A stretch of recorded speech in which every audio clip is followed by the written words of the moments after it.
This is a CBS News Special Report. I'm John Dickerson in Washington. We come on the air tonight after another mass shooting in America. Any moment, President Biden will address the nation after a massacre at an elementary school in Uvalde, Texas. At least 18 children and 1 adult were killed, according to the Texas Department of Public Safety. Another community that will forever mark time as before today and after. Another national tragedy. The 18-year-old shooter is also dead. Flags in the nation's capital are at half-staff. And once again, President Biden will mine his personal experience with grief on behalf of the nation. The president just returned from his first trip to Asia, a trip that started not long after President Biden addressed the last mass shooting in Buffalo, playing the role of consoler-in-chief twice in less than 2 weeks. Today's shooting is the 212th mass shooting this year in stores, houses of worship, subways, and schools. And there have only been 144 days so far in 2022. Nicole Killian is at the White House. Nicole, the president has been on the phone apparently with the governor of Texas.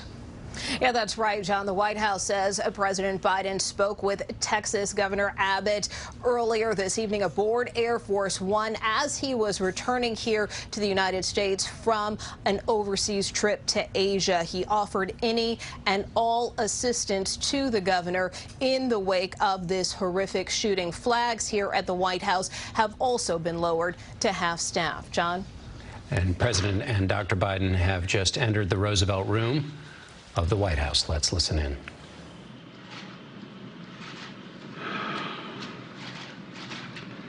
Good evening, fellow Americans. I had hoped when I became president I would not have to do this again. Another massacre, Uvalde, Texas, an elementary school. Beautiful, innocent, second, third, fourth graders. And how many scores of little children who witnessed what happened see their friends die as if they're on a battlefield, for God's sake.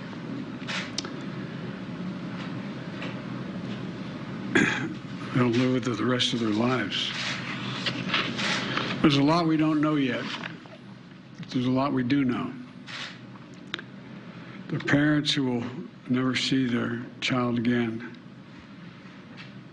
never have them jump in bed and cuddle with them. Parents who will never be the same.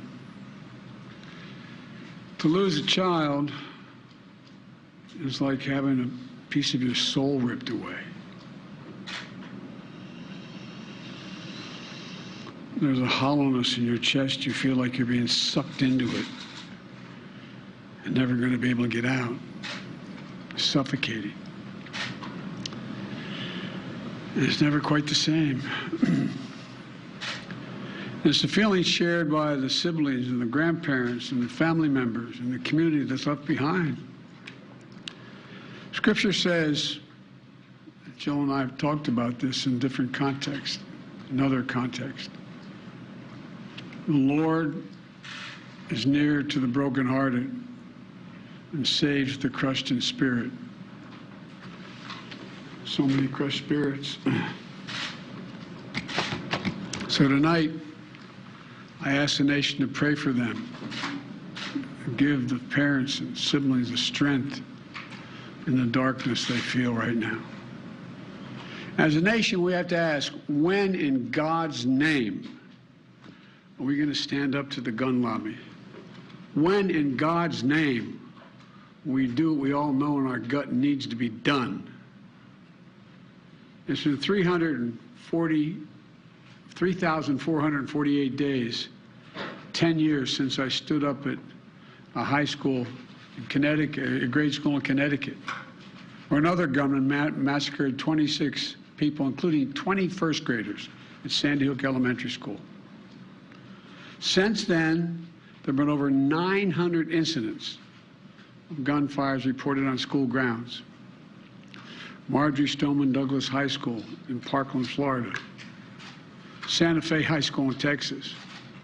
Oxford High School in Michigan. The list goes on, and the list grows when it includes mass shootings at places like movie theaters, houses of worship, as we saw just 10 days ago at a grocery store in Buffalo, New York. I am sick and tired of it. We have to act. And don't tell me we can't have an impact on this carnage. I spent my career as a senator and a vice president working to pass common sense gun laws. We can and won't prevent every tragedy, but we know they work and have positive impact. When we passed the assault weapons ban, mass shootings went down. When the law expired, mass shootings tripled. The idea that an 18-year-old kid can walk into a gun store and buy 2 assault weapons is just wrong. What in God's name do you need an assault weapon for except to kill someone? Deer aren't running through the forest with Kevlar vests on, for God's sake. It's just sick. And the gun manufacturers have spent 2 decades aggressively marketing assault weapons, which make them the most and largest profit. For God's sake, we have to have the courage to stand up to the industry. Here's what else I know. Most Americans support common sense laws, common sense gun laws. I just got off a trip from Asia, meeting with Asian leaders. And I learned of this while I was on the aircraft. And what struck me on that 17-hour flight, what struck me was these kinds of mass shootings rarely happen anywhere else in the world. Why? They have mental health problems. They have domestic disputes in other countries. They have people who are lost. But these kinds of mass shootings never happen with the kind of frequency they happen in America. Why? Why are we willing to live with this carnage? Why do we keep letting this happen? Where in God's name is our backbone to have the courage to deal with it and stand up to the lobbies? It's time to turn this pain into action for every parent, for every citizen in this country. We have to make it clear to every elected official in this country, it's time to act.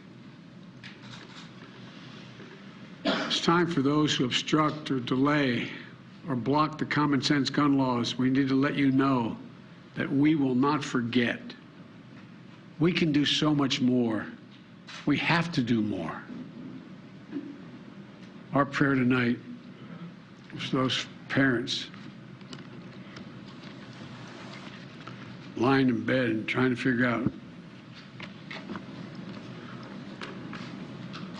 will I be able to sleep again? What do I say to my other children? What happens tomorrow?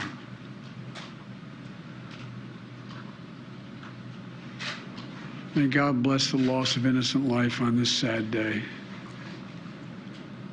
And may the Lord be near the brokenhearted and save those crushed in spirit, because they're going to need a lot of help and a lot of our prayers.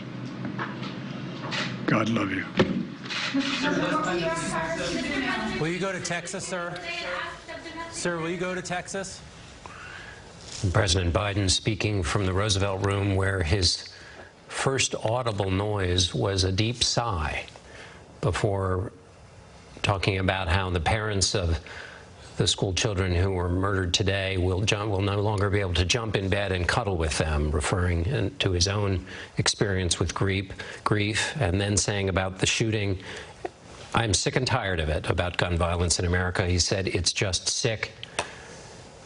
And he mentioned the gun lobby and asked when would America find the backbone to stand up against the gun lobby. He spoke for about 7 minutes. And now we go to Anayeli Ruiz, who is with our Houston affiliate, KHOU She's on the scene in Uvalde, Texas. Ellie? Well, that's right. We're outside of the Civic Center where lots of parents continue to gather. All of these parents here looking for any kind of information on their children. These parents tell me they sent their kids to school this morning and then heard about the shooting and rushed here. They've been going to the hospital, calling even hospitals in San Antonio, but so far no response from authorities. They do tell me there's a list of some of the kids that are accounted for inside, but they tell me their kid's name is not on that list, so they're just waiting here for authorities to be able to provide them some kind of answers. Now, we do know that there are also some chaplains and counselors here available on site for the parents. But again, everyone just kind of anxiously and praying that their kid's name is not among those who have passed today. John? Ellie Ruiz for us in Uvalde, Texas. Thank you. Our coverage will continue on CBS News streaming, your local news, and for those of you on the West Coast tonight, on the CBS Evening News. This has been a CBS News Special Report. I'm John Dickerson in Washington.